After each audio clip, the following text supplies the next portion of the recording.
বাবা, আকাশের জল যে গায়ে পড়ছে। হায় হায় হায়, এ আমি কার হাতে পড়লাম গো? ঘরের ভাঙা চালটাও মেরামত ওই শুরু হয়ে গেল মাঝরাত্রিরে কীর্তন। কীর্তন না গিয়ে রাগ প্রধান গাইবে। বলি সারা রাত ঘরের মধ্যে বসে বৃষ্টিতে ভিজে যাবে। আরে জল পড়ছে তো এদিক দিয়ে, তা ওদিকে সরে গিয়ে শুলেই তো হয়। আমি কোন ওদিকে নড়বো না। হ্যাঁ, কালকের মধ্যে ঘরে চাল সারিয়ে না দিলে আমি কিন্তু ভিজে ভিজেই মরে যাবো, এই বলে দিলাম। হ্যাঁ ঠিক আছে ঠিক আছে, কালই ঘরামিকে ডেকে আনবো। এখন একটু সরে গিয়ে শো তো দেখি।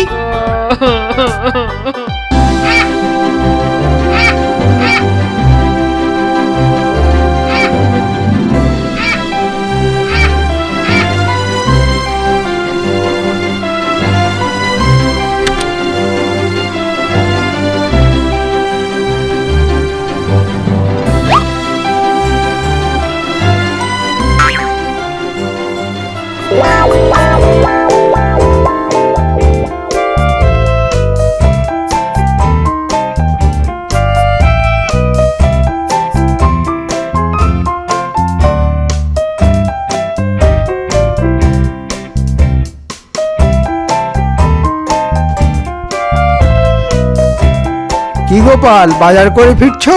হ্যাঁ ওই রকম আর কি। তা হাতের থলিটা তো ছোট কেন? কি করব বলুন, যেমন বেতন তেমন বাজার। বেশি বড় থলি বইতে গেলে তো আবার আপনার মতো বড় বড় কুকীর্তি করতে হয়। কি বলতে চাইছো তুমি? না মানে ওই যে মাঝে মধ্যেই আপনি যা করে থাকেন, যেন তেন প্রকারেণ মহারাজকে ঠকিয়ে ওই রাজকোষ থেকে টাকা হাতিয়ে নেওয়া। গোপাল, এরকম উল্টো পাল্টা কথা বললে না। এ বাবা, উল্টো পাল্টা আবার বললাম কখন? সত্যি কথা বলতে কি, আপনার এই গুণের কথা কে আর না জানে বলুন। দেখুন দেখুন, ওই যে লোকটা যাচ্ছে, ওকে ডেকে জিজ্ঞেস করলো না, ও আপনার গুণের কথা বলে দেবে। গোপাল, এ বাবা, খামোকা রেগে যাচ্ছেন কেন মন্ত্রী মশাই? আচ্ছা আচ্ছা ঠিক আছে ঠিক আছে, একবার জিজ্ঞেস করেই দেখি। অর্বাচীন,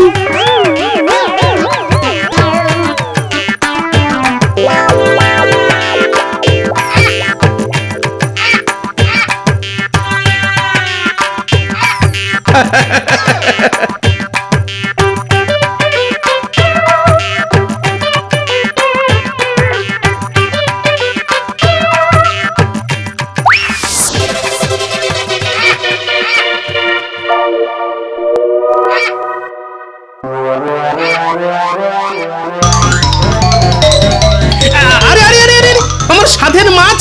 দাঁড়া বেটা চিলের পো, আজ তোর হচ্ছে।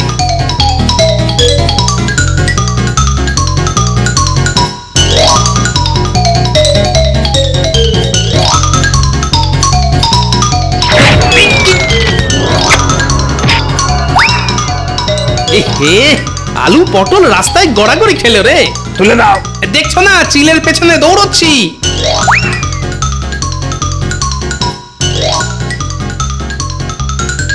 হায় হায় হায়, এ আমার কি হলো? মাথার চাল যে মাটিতে গড়াগড়ি খেলো গো। কেঁদো না গো দিদি, কেঁদো না। মানুষের শরীর আর মাথার চাল কি চিরকাল এক থাকে নাকি? একদিন না একদিন ভেঙে তো পড়বে। গোপাল দাদাকে আসতে দাও, দেখো ঠিক একটা ব্যবস্থা করে ফেলবে। কে ব্যবস্থা করবে? তোমার দাদা? তবেই হয়েছে। কতদিন ধরে বলে যাচ্ছি ওগো, চালের গতিক সুবিধের নয়, চালের গতিক একদম সুবিধের নয়। ঝুরঝুর ঝুরঝুর করে বর্ষা খড় ঝরে পড়ছে। চালটা সারাও গো, সারাও। কিন্তু কীটের মরণ কান দিয়েছে আমার কথায়। আজ একদিকটা পড়লো ভেঙে, সামনে বর্ষা আসছে। ওই বর্ষায় আমি কোথায় যাব গো? আরে অত চিন্তা করো না তো, তেমন হলে কটা দিন আমাদের ওখানে গিয়ে থাকবে। কেন, বোনের বাড়ি কেউ কি গিয়ে থাকে না? তাহলে খুব মজা হবে, সারাক্ষণ শুধু গোপাল দাদুর গল্প শুনবো। হায় হায় হায়, এ আমার কি হলো? মাথার চাল যে মাটিতে গড়াগড়ি খেলো গো। ছাড়া চিল, আজকে খুব পালিয়ে গেলি, কিন্তু ভালো করে চিনে রেখেছি তোকে। যেদিন ধরতে পারবো না, পেট চিরে সব কুঁচো চিংড়ি বের করে নেব। হ্যাঁ ওগো ওগো, আমার কি সর্বনাশ হলো গো। আরে, এ তো তো মহাবিপদ, কুচো চিংড়ির থলি ছিনতাই হলো আমার, আর গলা ছেড়ে কাঁদতে বসলেন উনি। ওগো গলা ছেড়ে কি এমনি কাঁদছি গো? একবার ঘরের ভেতরে গিয়ে দেখে এসো গো, মাথার চালের একদিক যে ভেঙে পড়েছে গো। হ্যাঁ, সে কি? এই তাহলে তো খুব মুশকিল।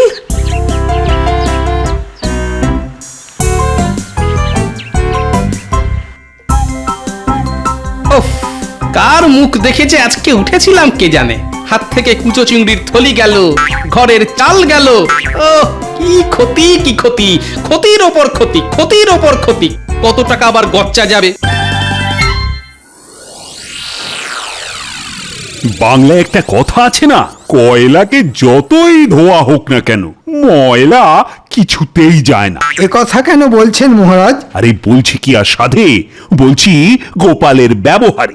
এত করে বলা সত্ত্বেও একদিনও যদি সময় মতো আসে। ইয়ার এমন নতুন কথা কি? কিছু মনে করবেন না মহারাজ, আসলে আপনার কাছ থেকে ভালো ব্যবহার পেয়ে পেয়ে ও এতটা বেপরোয়া হয়ে গেছে। আজ আসতে দাও ওকে, আজ দেখিয়ে দেব খারাপ ব্যবহার কাকে বলে। আর কত খারাপ ব্যবহার করবেন মহারাজ? মানে মানে বলছিলাম, মাথার উপর ওই যে উনি বসে আছেন, তিনি আর আমার সঙ্গে আর কত খারাপ ব্যবহার করবেন। মানে কি বলবো মহারাজ, আমার এখন খুব খারাপ সময় চলছে। কিরকম কিরকম? দেখুন না, সকালে হাত থেকে কুচো চিংড়ির থলি চিল এসে ছ মেরে নিয়ে পালালো। ওদিকে বাড়ি গিয়ে দেখি ঘরের চালের একদিক ধসে গেছে।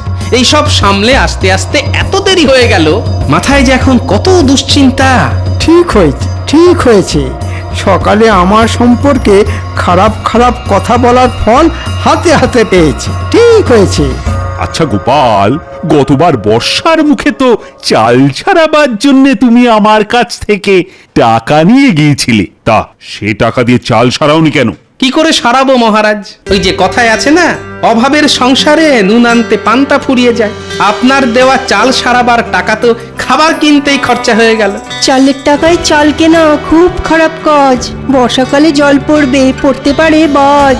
না গোপাল না, চাল সারাবার টাকায় চাল কিনে খুব খারাপ কাজ করেছো তুমি।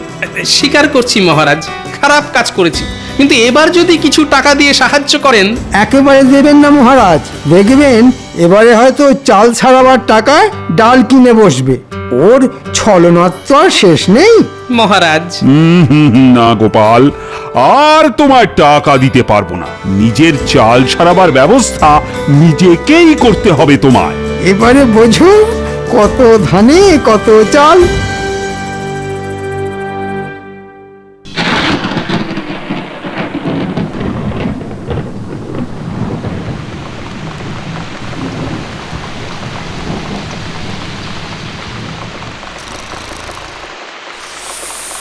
এ বাবা, আকাশের জল যে গায়ে পড়ছে। হ্যাঁ, হায় হায় হায়, এ আমি কার হাতে পড়লাম গো? ঘরের ভাঙা চালটাও মেরামত হলো ওই রে শুরু গো। হয়ে গেল মাঝরাত্রিরে কীর্তন। হ্যাঁ, কীর্তন না গিয়ে রাগ প্রধান গাইবে। বলি সারা রাত ঘরের মধ্যে বসে বৃষ্টিতে ভিজে যাবে। আরে জল পড়ছে তো এদিক দিয়ে, তা ওদিকে সরে গিয়ে শুলেই তো হয়। আমি কোন দিকে নড়বো না। হ্যাঁ, কালকের মধ্যে ঘরে চাল সারিয়ে না দিলে আমি কিন্তু ভিজে ভিজেই মরে যাব, এই বলে দিলাম। হ্যাঁ, ঠিক আছে ঠিক আছে, কালই ঘরামিকে ডেকে আনবো। এখন একটু সরে গিয়ে শো তো দেখি। কি গো, কি বুঝলে? কত খরচ পড়বে গো? দেখো গোপাল দাদা, এই চালের অবস্থা তো একেবারে শোচনীয় হয়ে গেছে গো। ওই টাপ্পি টাপ্পি দিয়ে কোনো কাজ হবে বলে তো মনে হয় না। তাহলে কি করতে হবে বলো? পুরো চাল ফেলে দিয়ে নতুন করে সবটা ছাইতে হবে। বাবা, এ তো অনেক খরচের ব্যাপার। সে তো খরচ একটু হবেই। কত? 150-200 টাকা তো বটেই। কি হলো গোপাল দাদা, বসে পড়লে যে বড়, শরীর খারাপ লাগছে? ওই মানে তোমার খরচের বহর শুনে মাথাটা কেমন বো করে ঘুরে গেল ভাই। তাহলে আমি চলি। কোথাও যাবে না তুমি। বলি কাল থেকেই চালটা সরাতে শুরু করে দাও। ওই কিপটে বুড়োকে ধরে খরচ খরচা আমি ঠিক আদায় করে নেব। সব চাল খুলে সারাতে গেলে না ওই সপ্তাহ খানেকের মতো সময় লাগবে কিন্তু। সপ্তাহ খানেক? গো, এই কদিন আমরা থাকবো কোথায়? সে তো আমার জানার কথা নয়। বিয়ে করে আমায় ঘরে এনেছো, আমার থাকা আর খাওয়ার দায়িত্ব তো তোমার। বোঝো এবার। ওহ, কি কুক্ষণে যে বিয়ে করতে গেছিলাম।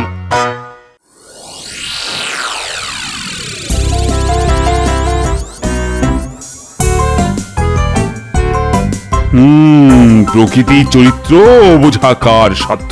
কাল রাতে কত ঝমঝম করে বৃষ্টি, আর আজ সকালে কেমন ঝলমলে রোদ। প্রণাম মহারাজ। কি ব্যাপার এই সাত সকালে তুমি? মহারাজ, চাল সারাবার ব্যবস্থা হয়ে গেছে মহারাজ। ভালো কথা। তা আমায় কি করতে হবে?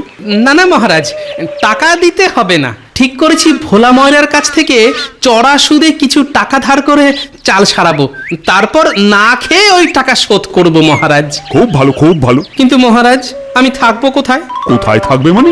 ঘরামি বলেছে সমস্ত চালটা খুলে ফেলবে আর সারাতে লাগবে 1 সপ্তাহ। এই কটা দিন আমি কোথায় মাথা গুজবো মহারাজ? ও, সেসব আমি কি জানি। তোমার তো চেনা শোনা অনেকে আছে, তাদের কারোর বাড়িতে কটা দিন কাটিয়ে দাও না।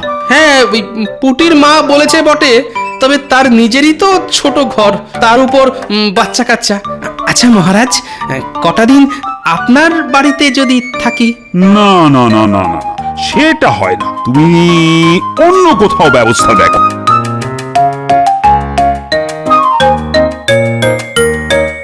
কি ব্যাপার মন্ত্রী? মহারাজ, আমাকে কটা দিন ছুটি দিতে হবে। রাজসভায় তো আর এসব কথা বলা যায় না, তাই একান্তে বলতে এলাম। ছুটি নিয়ে কি করবে? আগে একটু শ্বশুর বাড়ি যাব, ওই 1 সপ্তাহের জন্যে। মন্ত্রী মশাই তাহলে 1 সপ্তাহ থাকবে না। ওকে একটু বলে দেখি যদি কটা দিন থাকতে দেয়। তা কবে যাবে ঠিক করেছো? হ্যাঁ, সেটা এখনো ঠিক করিনি। ঠিক হলেই আপনাকে বলে যাব। ঠিক আছে, ঠিক আছে। আমি তাহলে এখন আসি। আচ্ছা, এসো এসো। মন্ত্রী মশাই, যাবার সময় ঠিক পিছু ডাকলো। বলো, কি বলবে বলো। আসলে আমার ঘরের চাল তো সারানো হবে, কিন্তু তার জন্য 1 সপ্তাহ আমাদের অন্য কোথাও গিয়ে থাকতে হবে। থাকতে হবে তো হবে। তাই বলছিলাম কি, আপনি তো 1 সপ্তাহ মতো থাকবেন না, তাই কটা দিন যদি আমাদের থাকতে দেন, মানে আপনার বাড়িতে। হাসালে? আচ্ছা, আমার বাড়ি তোমায় থাকতে দেব কোন আনন্দে? আনন্দে না হোক, দুঃখের সঙ্গেই দিন। না না, ওসব হবে না। তোমার মতো লোককে ঘরে থাকতে দেওয়া আর খাল কেটে কুমির আনা একই ব্যাপার। গোপাল কি তাহলে কুমির নাকি? কি গোপাল, মন্ত্রীর কথার উত্তর দাও। মুখে তো দেব না, কাজে দেব। কি আর উত্তর দেব মহারাজ? ওই যে কথায় আছে না, হাতি যখন কাদায় পড়ে তখন চামচিকেতেও লাথি মারে। দেখেছেন মহারাজ, গোপালের সাহসটা দেখেছেন? আমাকে চামচিকে বলল। এ বাবা, আমি আবার আপনাকে চামচিকে বললাম কখন? আমি তো শুধু একটা বাংলা প্রবাদ বললাম মাত্র। যাকে যাক, কথা বাড়িয়ে লাভ নেই। কেউই যখন থাকতে দেবেন না, তখন আমি আসি।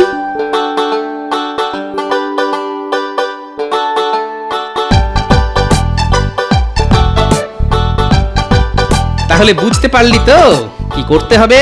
খুব পেরেছি গোপাল দাদু, দেখো না কি করি। হাড় একেবারে কাঁপিয়ে দেব। এমন নাচা নাচিয়ে দেব যে পালাতে আর পথ পাবে না। বাহ, এই তো চাই। তাহলে রাতের বেলা আবার দেখা হবে। পুটি, তোদের ওটাকে তাহলে কোলে করে নিয়ে আসিস। তুমি কিচ্ছু চিন্তা করো না গোপাল দাদু। আমরা তাহলে এখন আসি। হ্যাঁ, আয় আয়।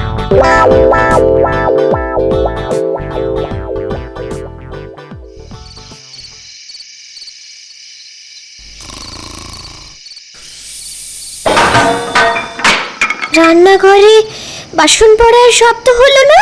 তাহলে তাহলে কি চোর ঢুকলো? এই এই, একবার ওঠো তো। এই, সবে চোখটা লেগেছিল, দিলে ঘুমের 12টা বাজিয়ে। কেন, কি হলো কি? উঠবে কেন? রান্নাঘর থেকে ঝন ঝন করে বাসন পড়ার শব্দ হলো। মনে হচ্ছে চোর ঢুকেছে। সে কি, ঠিক শুনেছো তো? ঠিক শুনেছি মানে? ওই শব্দেই তো ঘুম ভেঙে গেল। দাঁড়াও দাঁড়াও, দেখছি।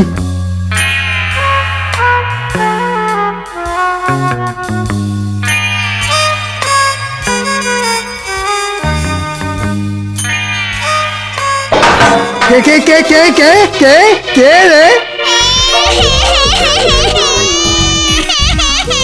বাবা, এটা আবার কে রে? এ তো চোর নয়। ওরে বাবা,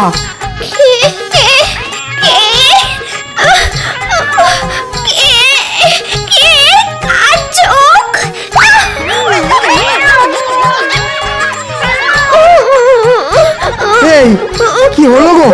হ্যাঁ, চাদরে মাথা মুখ ঢেকে এমন করে কাঁপছো কেন? জানলাটা হুট করে খুলে গেল।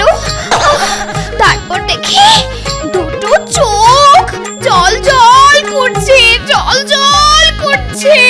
জানলায় একটা কালো বিড়াল। সে কি, জানলায় তো ছিটকিনি ছিল, আর কালো বেড়াল কোত্থেকে এলো? আর উনুনের ওপর ওই সাদা মূর্তি। ওগো, আমাদের কি হবে গো? কালো বিড়াল তো খুব খারাপ জিনিস।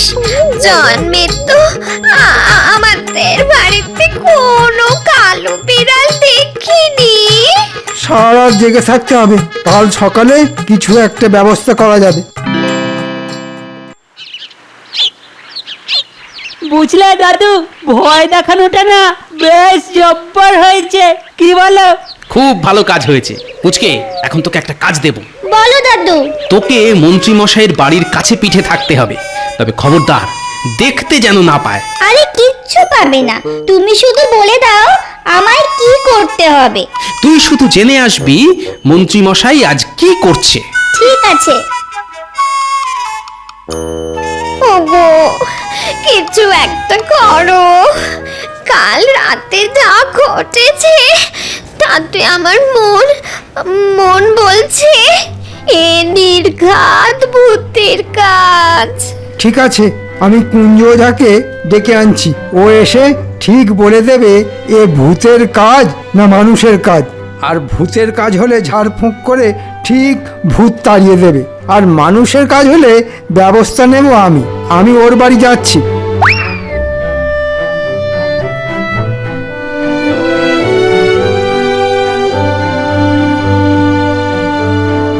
কিরে, কোনো খবর আছে? আছে মানে জব্বর খবর। ভূত তাড়ানোর জন্য মন্ত্রী মশাই কুঞ্জ ওঝাকে ডাকতে গেছে। ঠিক আছে।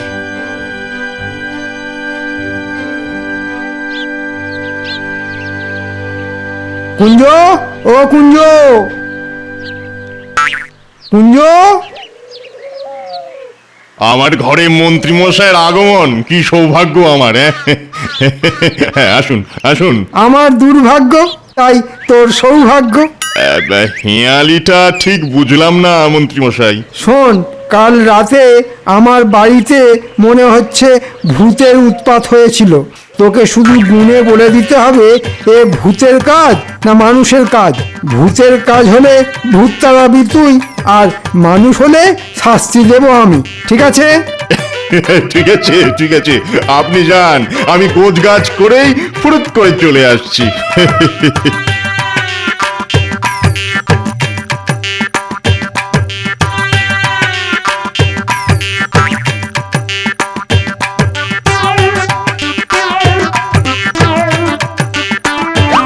কুঞ্জরে, কি সৌভাগ্য, গোপাল দাদা যে। এসো এসো দাদা। শোন কুঞ্জ, তুমি কিচ্ছু চিন্তা করো না গোপাল দাদা। পাজি মন্ত্রীটাকে এমন ভয় দেখাবো যে চিরদিনের জন্য না হোক কিছুদিনের জন্য বাড়ি ছেড়ে একবারে লেজ তুলে পগার পার হয়ে যাবে।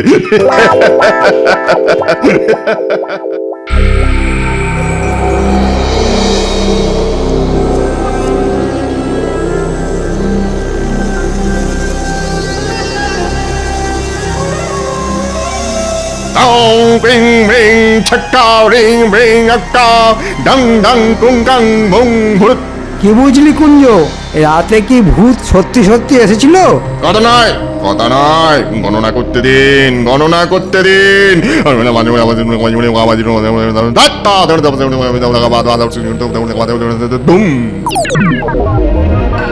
কি বললে, তুমি তুমি আবার ফিরে এসেছো? হ্যাঁ, কে এসেছে কুঞ্জ? মন্ত্রীমশাই, এ যে সে কেউ নয়, স্বয়ং ব্রহ্মদত্তি বাবা। মানে এই যে এই যে ভিটে, আজ থেকে 181 বছর আগে এই ভিটেতে ছিল এক বেলগাছ, আর সেই বেলগাছে থাকতেন এক ব্রহ্মদৈত্যী। তিনি 181 বছর ঘুমন আর তারপর 10 দিন জাগেন। বলিস কি রে?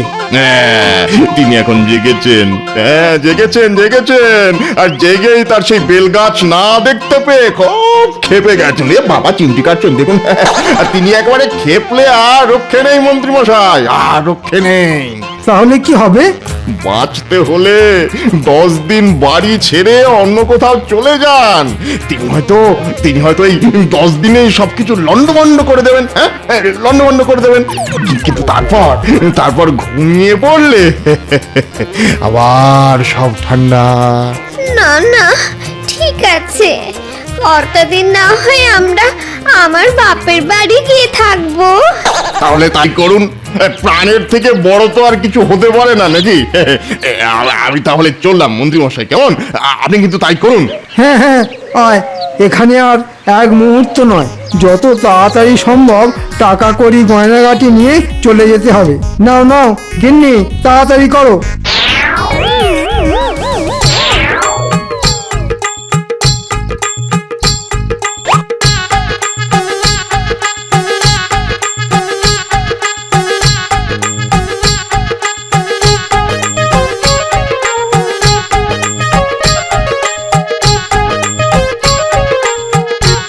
কি ব্যাপার মন্ত্রী মশাই, অন্তদন্ত হয়ে কোথায় চলেছেন? জমের বাড়ি থেকে বাঁচতে শ্বশুর বাড়ি যাচ্ছি। আর আপনার বাড়ি? ওটা এখন ভূতের বাড়ি। আরে দাঁড়িয়ে পড়লে কেন? চলো চলো। মন্ত্রী মশাই, কি হলো কি? বলছিলাম কি, আমার বাড়ির চাল তো সারানো হবে, তাই কটা দিন যদি আপনার বাড়িতে থাকার অনুমতি দেন। তাহলে থাকো গিয়ে। তবে তবে ভূতে এসে ঘাড় মটকে দিলে আমাকে আবার দোষ দিও না কিন্তু।